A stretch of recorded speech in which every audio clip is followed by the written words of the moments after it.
దినములలో ఇశ్రాయేలు ప్రజలు యెహోవాను విడిచిరి, తమ చేతులతో చేసిన విగ్రహములకు నమస్కరించిరి. నేను తప్ప వేరొక దేవుడు నీకు ఉండకూడదు అని చెప్పిన యెహోవా వారిని శత్రువుల చేతికి అప్పగించెను. మిద్యానీయులు వచ్చిరి, ఇశ్రాయేలీయుల పంటలను నాశనం చేసిరి, ప్రజలు గుహలలో దాగిరి. ఇది విగ్రహారాధన ఇచ్చిన ఫలితం.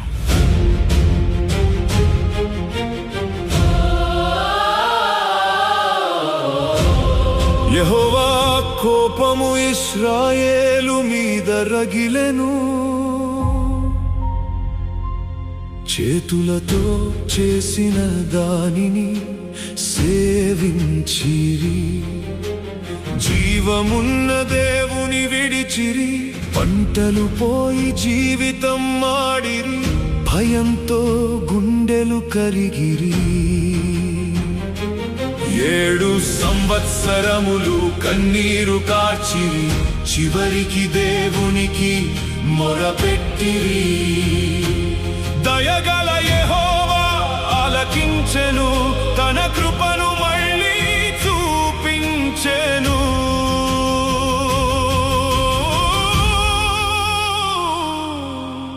ఒక మనిషి గోధుమలు దుళ్ళగొట్టుచు గానుగ చాటున శత్రువుల భయంతో జీవించుచుండెను. అతని పేరు గిద్యోను.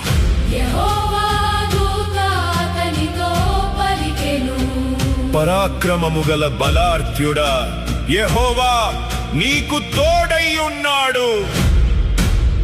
నేను చిన్నవాడిని, నా వంశము అతి చిన్నది అనెను. దేవుని చూపు మనిషిపై కాదు, ఆయన చిత్తము తన కార్యముపై. బలహీనుని చేతిలో బలం ఉంచెను, భయపడిన వానికి ధైర్యం ఇచ్చెను. తన మాటతో అతన్ని నిలబెట్టెను.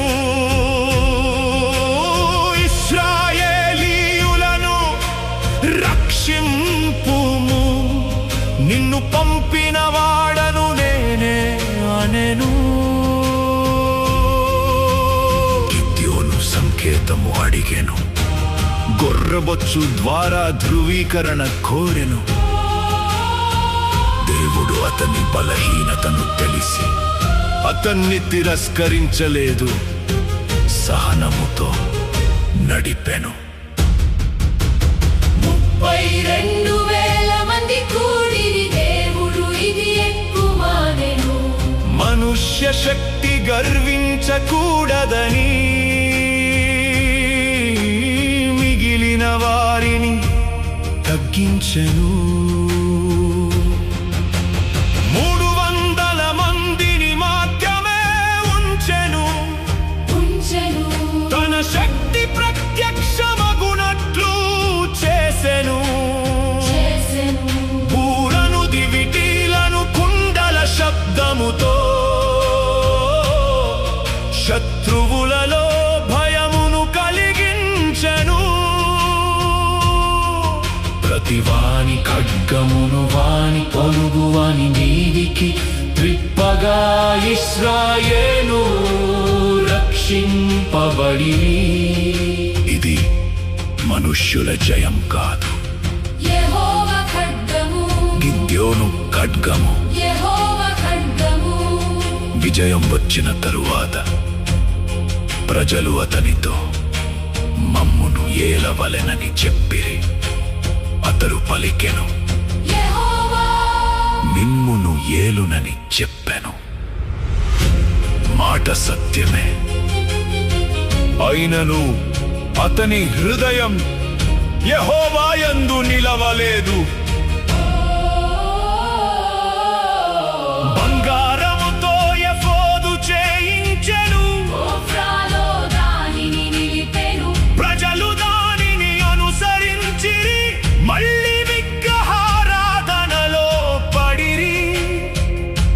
రక్షింపబడిన జనమే తిరిగి విగ్రహమునకు వంగిరి. నాయకుడు గిద్యోను నిలవలేకపోయెను. మనిషి హృదయం స్థిరము కాదు, అది మారిపోవుచుండును. న్యాయాధిపతులు వచ్చిరి, వెళ్ళిరి, రక్షణ కలిగెను, శాశ్వతంగా నిలువలేదు. ఎందుకంటే మనుష్యుడు ఎప్పుడూ బలహీనుడే.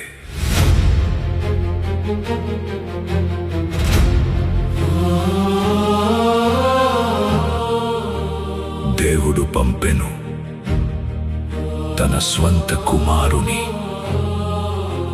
మనుష్యునిగా లోకమున నివసించెను. పాపము లేని వానిగా నిలిచెను. యేసుక్రీస్తు శోధింపబడెను, శోధనలో ఓడలేదు. ఆకలితో నైనను నిలిచెను. లోకరాజ్యములన్నిటినీ వాటి మహిమను చూపినా సాగిలపడలేదు, నమస్కరించలేదు. తండ్రి చిత్తమే యేసు మార్గము.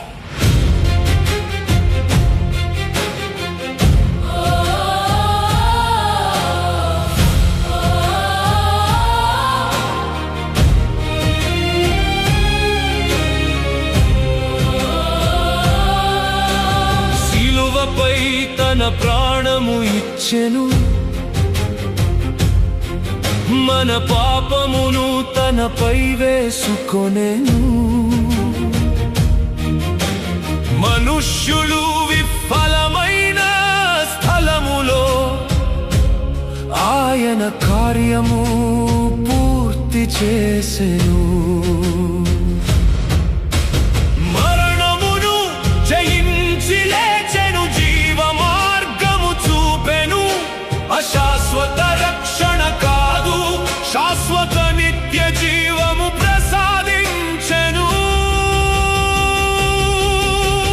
నాకు తెలిసెను ఇప్పుడే ప్రభు, మనుష్యుని మీద ఆధారం సరిపోదు. నీవే శక్తిమంతుడివి దేవా, నీవే నమ్మకమైన రక్షకుడివి. నా హృదయం ద్రవించుచున్నది, సన్నిధిలో మోకరించుచున్నది. నన్ను విడువని నీవే దేవా, నా జీవితాంతం నీవే, నా సత్యము, నీవే నా మార్గము, నా జీవము.